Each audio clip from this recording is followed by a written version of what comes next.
Muy bien. Bueno, se trata de eso, de tener un algoritmo de cómo tomar la decisión de qué selección de procedimiento quirúrgico dar. Nuestra declaración de interés en el último 2 años, en el último año, que podía estar afectando a esta presentación.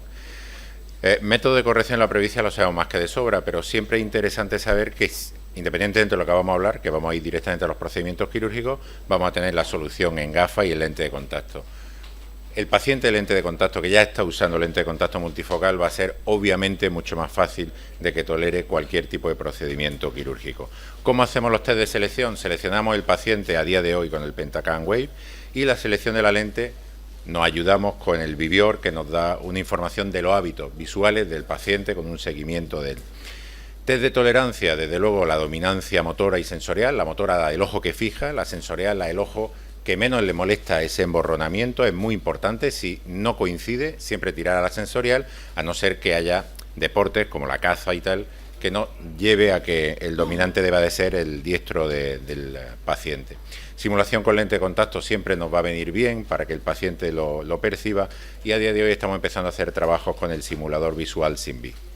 Bueno, ¿qué hacer con los pacientes de 45 a 50 años? En primer lugar, podemos tener procedimientos de corrección láser corneal, o bien presbilásic o bien monovisión con diferentes targets. En gente más joven, menos 0,75, quizás más adelante menos 1,50, y es lo que hay que tomar la decisión. ¿Por cuál dirigirnos? Desde luego, más tolerancia va a haber con el menos 75, peor tolerancia menos 1,50, pero mejores resultados a largo plazo. Fijaros este paper de Reinstein, estáis viendo acá cómo los pacientes más jóvenes optan por unas adiciones menores, y conforme van cumpliendo más edad, a partir de los 50 ya opta por adiciones mayores, o sea que sería legítimo.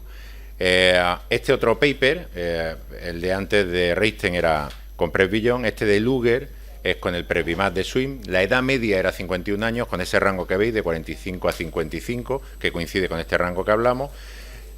Planea una micromonovisión de menos 0,90 con el Presbimab, ¿vale? ¿Y qué ocurre cuando lo estudia? Que reducen las puntuaciones de los resultados reportados por paciente a partir del primer año.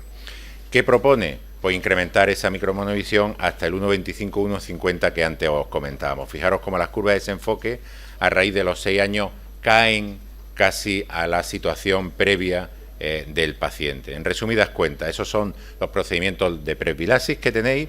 La gran pregunta sería en qué parte el éxito, la micromonovisión que se le añade al perfil corneal o el perfil aférico.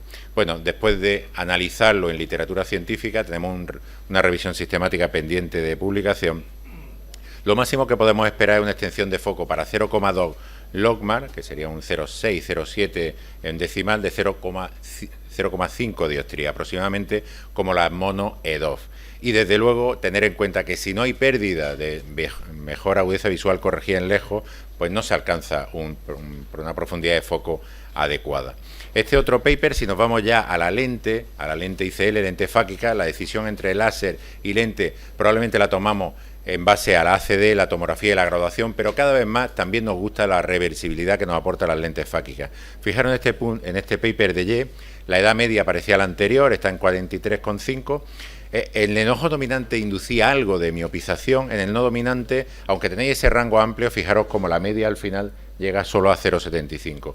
Y fijaros como a 43 meses, que serían 3 años y pico, las agudezas visuales de Longmar son en negativo, la intermedia y la cercana, o sea que es mejor del 20-20, y la de distancia un poquito peor, probablemente por esa inducción miópica. Con respecto a la nueva ICL EDOF, que probablemente la tengamos en el próximo europeo, pudimos participar en el ensayo clínico, y la curva de desenfoque, como estáis viendo en líneas discontinuas, vendría a darnos ese rango pseudoacomodativo de 1,25 aproximadamente.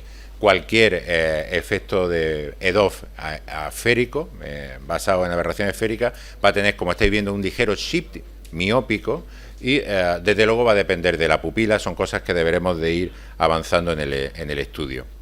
Si nos vamos ya de 50 a 60 años, ¿qué debemos de saber? Fijaros cómo ya empiezan a aparecer targets mayores, y también empiezan a aparecer las lentes pseudofáquicas y en longitud axiales menores de 23 milímetros. ¿Por qué menores de 23 milímetros?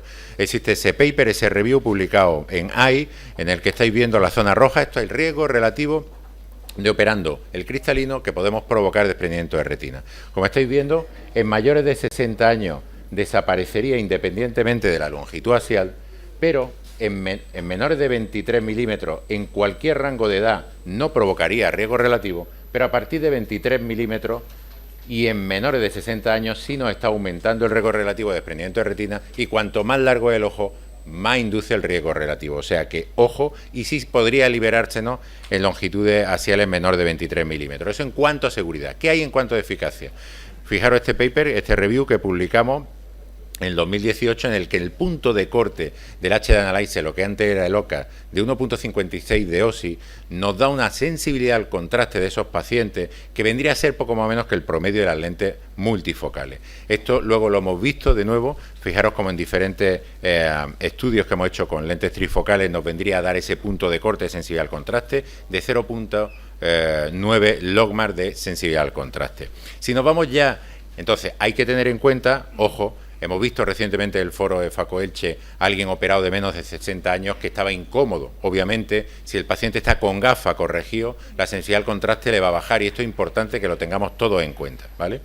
A partir de 60 años desaparece aparentemente a nivel poblacional esa sensibilidad al contraste. Con ese punto de esclerosis del cristalino va a tener una sensibilidad al contraste menor que lo que la multifocal puede dar. A nivel poblacional estamos dando. Fijaros cómo pacientes mayores de 62 años o pacientes con un OSI mayor de 1.25, con una I3, con un PNS de menor de 7.67 y con un punto de corte con óculo mayor de 1, podría sernos el punto de corte para decirnos que la sensibilidad al contraste que va a tener ese paciente va a ser mejor en el postoperatorio con lente multifocal.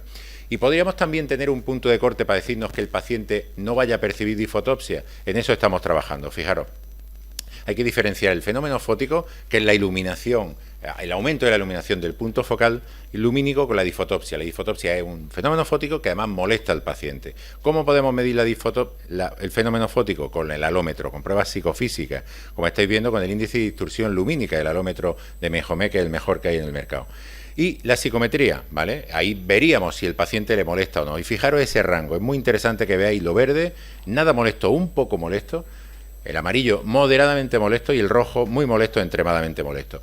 ¿Cómo podríamos conseguir que nuestros pacientes estuvieran en el verde? Solamente con nada molesto o un poco molesto. Fijaros, el punto de corte que estamos viendo sería un índice de distorsión lumínica que fuera menor de 15.2%, ¿vale? Con ese índice de distorsión lumínica, cuando es menor, el paciente va a percibir ese halo. Si el paciente ya previamente tiene mayor de ese 15.2%, probablemente no vaya a percibir tanto halo porque ya su propia esclerosis lo percibe. Ese punto de corte coincidiría con esos parámetros que estáis viendo de OSI, con HD Analyzer, de DLI, con el i3 y con el PNS de Pentacam.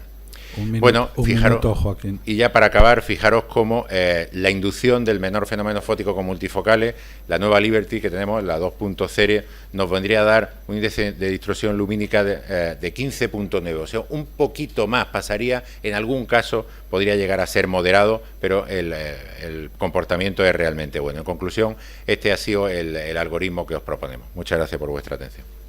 Muchas gracias.